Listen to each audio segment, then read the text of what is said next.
और चलिए अब खबरों में आगे बढ़ते हैं। हिंदू राष्ट्र के लिए आवाज उठाने वाले, सनातन के लिए आवाज उठाने वाले बागेश्वर धाम के पीठाधीश्वर बाबा बागेश्वर आज से यात्रा निकालने जा रहे हैं और ये यात्रा सनातन को समर्पित होगी। पुनीता बिल्कुल, और देखिए इस यात्रा को लेकर पहले ही हुकार भर चुके हैं धीरेंद्र शास्त्री और ये कह चुके हैं कि इस यात्रा का मकसद साफ है कि हिंदुओं को एकजुट करना है।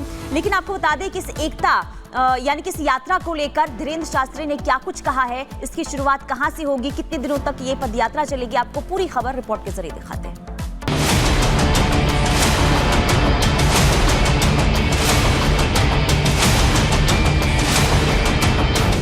सनातन हिंदू एकता पदयात्रा, पंडित धीरेंद्र शास्त्री की पदयात्रा बागेश्वर धाम से होगी शुरुआत, ओरछा में यात्रा का समापन। बागेश्वर धाम के पीठाधीश्वर पंडित धीरेंद्र कृष्ण शास्त्री की सनातन हिंदू यात्रा आज से शुरू होगी। पंडित धीरेंद्र शास्त्री की सनातन हिंदू एकता पदयात्रा आज छतरपुर जिले के प्रसिद्ध धार्मिक स्थल बागेश्वर धाम से शुरू होगी। 160 किलोमीटर लंबी इस यात्रा का समापन ओरछा में होगा। बागेश्वर धाम के पीठाधीश्वर पंडित धीरेंद्र कृष्ण शास्त्री की पदयात्रा में शामिल होने के लिए बड़ी संख्या में लोग बागेश्वर धाम पहुंचे। पंडित धीरेंद्र शास्त्री का कहना है कि उनकी पदयात्रा का उद्देश्य भेदभाव और छुआछूत मिटाने को लेकर है और सभी को सनातन के एक सूत्र में बांधने को लेकर ये पदयात्रा निकाली जा रही है। भेदभाव को मिटाने के लिए हमने प्रण लिया, जात पात की करो विदाई, हम सब हिंदू भाई भाई। पंडित धीरेंद्र शास्त्री ने कहा कि सोते हिंदुओं को जगाने के लिए हिंदू सनातन एकता यात्रा निकाल रहा हूं।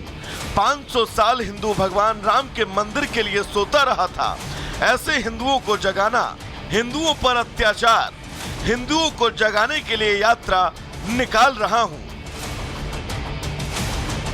वहाँ नेपाल वाले भी अपना ध्वज लेकर के खड़े हैं, नेपाल से भी आए हैं, भारत से भी आए, पूरे विश्व के लोग आ रहे हैं। जिनका जमीर जिंदा है वो आ रहे हैं, हम तो निकलेंगे, बाकी हनुमान जी की इच्छा है। धीरेंद्र कृष्ण शास्त्री ने कहा कि सनातन यात्रा में सभी धर्मों के लोग शामिल हो सकते हैं।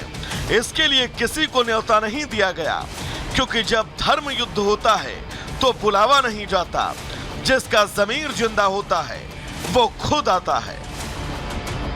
जमीर जिंदा होगा, जो हिंदू होंगे, जो कट्टर हिंदू होंगे वो शामिल होंगे, नहीं होंगे तो घर पड़े पड़े चिल्लाएंगे, हम क्या कर लेंगे। जो आएगा, जिसका जमीर जिंदा होगा वो आएगा, हम कारवां जुड़ता जाएगा। देखना एक दिन ऐसा आएगा पूरा देश जुड़ जाएगा। पंडित धीरेंद्र कृष्ण शास्त्री की हिंदू जोड़ो पदयात्रा को लेकर पुलिस भी मुस्तैद है। बाबा की यात्रा को लेकर पुलिस को सुरक्षा व्यवस्था के लिए लगाया गया।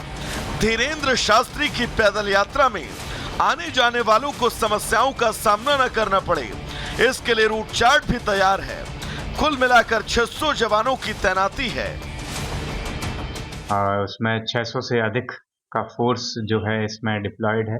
इसमें पुलिस मुख्यालय भोपाल के द्वारा, आईजी महोदय सागर के द्वारा एवं जिला स्तर पर पूरा फोर्स को एकत्रित किया गया है। उनको अलग अलग दायित्व दिए गए हैं और इस प्रकार से हम पूरी कोशिश कर रहे हैं। बागेश्वर धाम की समिति के साथ भी संयुक्त प्रशासन पुलिस की बैठक हुई है कि शांतिपूर्ण ढंग से और एक बेहतर तरीके से ये यात्रा यहाँ से आगे बढ़े और संपन्न हो।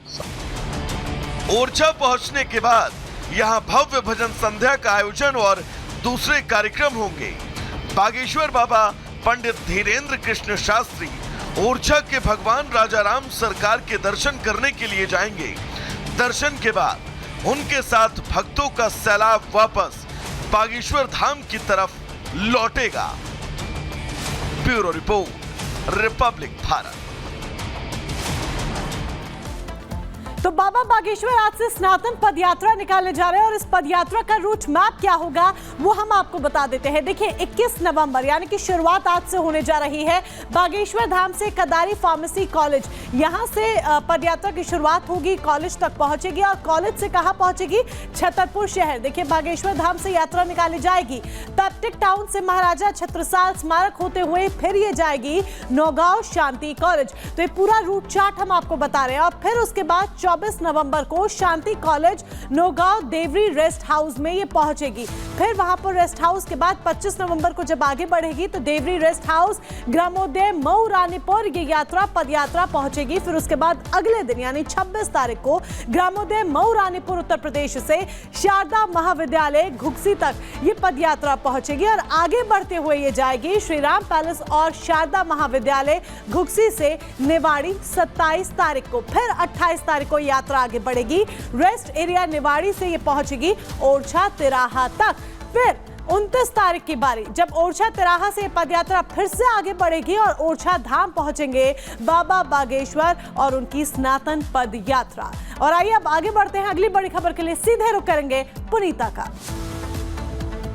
तो चलिए अब बात कर लेते हैं आज की एक और बड़ी और अहम खबर की। श्री कृष्ण जन्मभूमि मामले में आज सुप्रीम कोर्ट में सुप्रीम सुनवाई होने वाली है, जिसके बाद ये तय हो जाएगा कि यह मामला मेंटेनेबल यानी कि सुनवाई योग्य है या फिर नहीं। रिपोर्ट के जरिए दिखाते हैं। श्री कृष्ण जन्मभूमि मामला सुप्रीम कोर्ट में अहम सुनवाई। तो अब इंतजार की घड़ियां खत्म होंगी। श्री कृष्ण जन्मभूमि शाही ईदगाह केस में 21 नवंबर यानी आज सुप्रीम कोर्ट में अहम सुनवाई होने वाली है। शाही ईदगाह कमेटी यानी मुस्लिम पक्ष की तरफ से दाखिल कुल 3 याचिकाओं पर सुप्रीम कोर्ट में चीफ जस्टिस संजीव खन्ना और जस्टिस संजय कुमार की पीठ सुनवाई करेगी। दरअसल मुस्लिम पक्ष की याचिकाओं में इलाहाबाद हाई कोर्ट के उस फैसले को चुनौती दी गई है जिसमें हाई कोर्ट ने हिंदू पक्ष की ओर से दायर मुकदमे को मेंटेनेबल, आसान भाषा में कहें तो सुनवाई लायक माना था।